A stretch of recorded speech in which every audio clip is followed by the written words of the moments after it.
बन जाते हैं। अज़ीज़ाने मिल्लत इस्लामिया, अल्लाह ताला अपने महबूबों को, अपने बंदों को, अपने वलियों को इतनी ताकत, इतना इख्तियार और इतना पावर अता फरमा देता है कि वो निज़ामी कायनात में अपनी मर्जी के मुताबिक तसर्रुफ फरमाता है। हज़रात गिरामी, अब ज़रा ज़हन फ़िक्र को करीब कीजिए, देखिए बल्ख के बादशाह हज़रत इब्राहीम अदम बल्खी रज़ियल्लाहु अन्हु है, जो दिन में हुकूमत का काम देखते थे और रात में अल्लाह की इबादत और रियाजत में मसरूफ़ रहते थे, जिनकी हुक्मरानी का दबदबा हर इंसान के दिल पर कायम था, जो अदल इंसाफ के पैकर और ज़ुहद व इत्तिक़ा के अलम बरदार थे।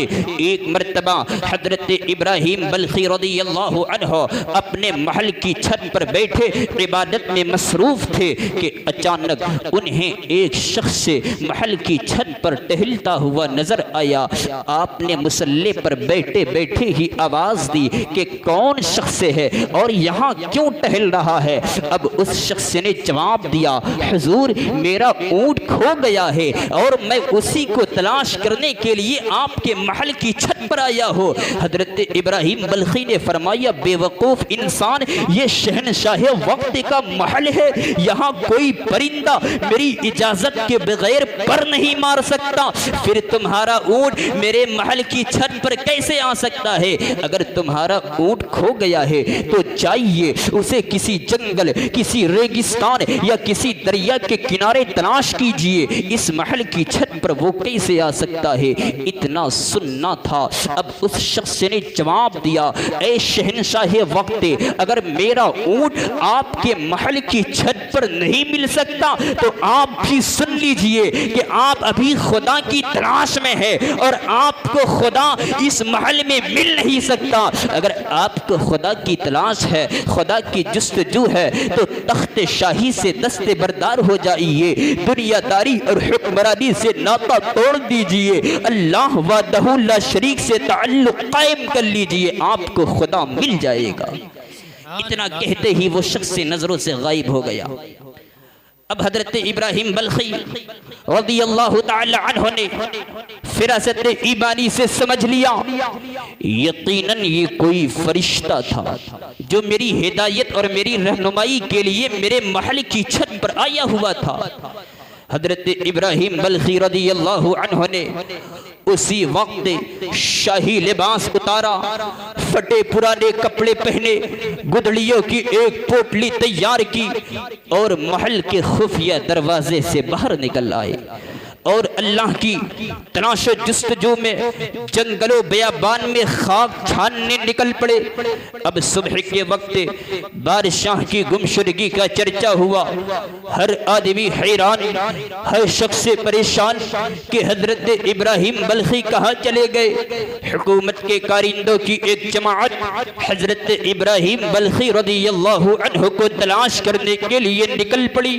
तलाश करते करते एक दरिया के किनारे पहुंचे, देखा हजरत इब्राहीम बल्खी रज़ियल्लाहु अन्हु फटे पुराने कपड़े में मलबूस दरिया के किनारे बैठे गुदड़ी सिल रहे हैं। आपकी ये हालत देखकर हुकूमत के कारिंदों की आंखों में आंसू आ गए।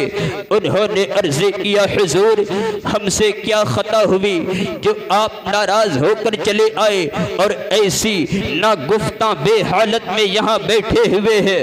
हुजूर चलिए, तख्त शाही संभालिए, रियाया परेशान है, हुकूमत का काम रुका हुआ है, हर आदमी आपकी राहों में आंखें बिछाए खड़ा है, चलिए तख्त शाही संभालिए। हजरत इब्राहीम बल्खी ने फरमाया, जाओ किसी और को अपना नुमाइंदा बना लो, किसी और को अपना बादशाह बना लो और हुकूमत के कारोबार संभालो, मुझे मेरे हाल पर छोड़ दो। हुकूमत के कारिंदे बज़िद हो गए, हुजूर आपको चलना ही होगा, हुजूर आपको चलना ही होगा। सारे लोग आपकी राहों में आंखें बिछाए खड़े खड़े हैं आपको चलना ही होगा, वरना हम लोग भी यहाँ से न जाएंगे। हजरत इब्राहिम बल्खी फरमाते हैं कि अगर तुम लोग बज़िद हो तो मैं एक शर्त पर चलने के लिए तैयार हूँ, और वो शर्त ये है कि ये मेरी सुई है, मैं इसे दरिया में फेंक रहा हूँ, कोई मुझे ये सुई तलाश करके दे दे, मैं वापस चलने के लिए तैयार हूँ। इतना कहते ही हजरत इब्राहिम बल्खी रज़ियल्लाहु अन्हु ने अपनी वो सुई दरिया में फेंक दिया। अब उस सुई को तलाश करने के लिए मुल्क के बड़े बड़े गोताखोरों को बुलाया गया। उन गोताखोरों ने गोता लगाकर सुई तलाश की, देर तक जस्तजू करते रहे, समंदर की तह में सुई तलाश करते रहे। जब सारे गोताखोर थक हार कर बैठ गए और अपनी आजिज़ी और नाकामी का इजहार करने लगे तो हजरत इब्राहिम बल्खी ने फरमाया, ऐ लोगों, तुम तो एक सुई तलाश करने से आजिज़ आ गए, अब मेरी हुकूमत का आलम देखो। ये कहते ही आपने इरशाद फरमाया, ऐ दरिया की मछलियों, मेरी सुई मुझे वापस कर दो। इतना कहना था, पानी की सतह पर बेशुमार मछलियां नमूदार हुई और हर एक के मुंह में सोने की सुई लगी हुई थी। ये देखते ही हजरत इब्राहिम बल्खी ने फरमाया, ऐ दरिया की मछलियों, मुझे सोने की सुई नहीं बल्कि मुझे अपनी लोहे की सुई चाहिए।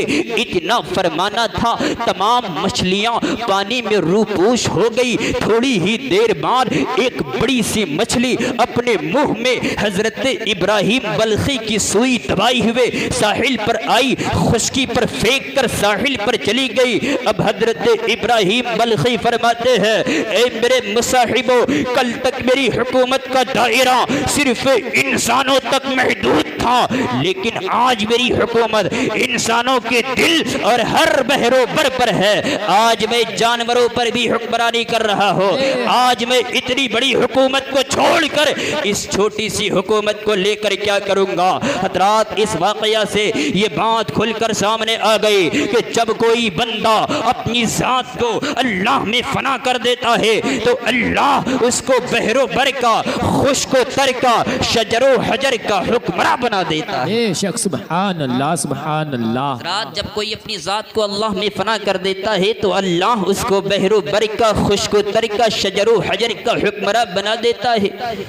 और जब कोई अल्लाह की तरफ से हुक्मरान बना दिया जाता है और उसके दिल में अल्लाह व रसूल की मोहब्बत जागुज़ी हो जाती है तो ऐसे लोगों पर न कोई खौफ गालिब आता है और न ही हुकूमत और न ही मालो असबाब के छूट जाने का गम होता है।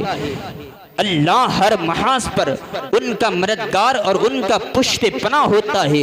हजरात गिरामी, अब जो भी अल्लाह के इन वलियों से दुश्मनी करता है दरअसल वो अल्लाह से दुश्मनी करता है।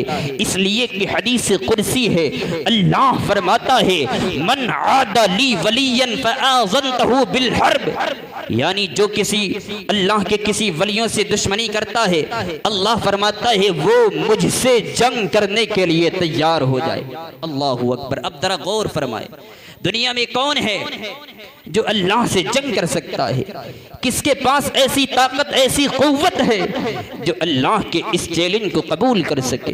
हज़रात, अल्लाह के वलियों और अल्लाह के दोस्तों से दुश्मनी करने वालों का अंजाम आज हमारी निगाहों के सामने है।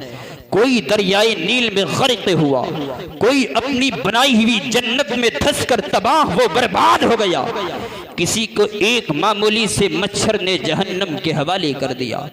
तारीख के सफ़हात इस बात के गवाह है कि जिन्होंने भी अल्लाह के वलियों से दुश्मनी मोल ली, अल्लाह ने उनको ऐसी सजा दी कि क़यामत तक के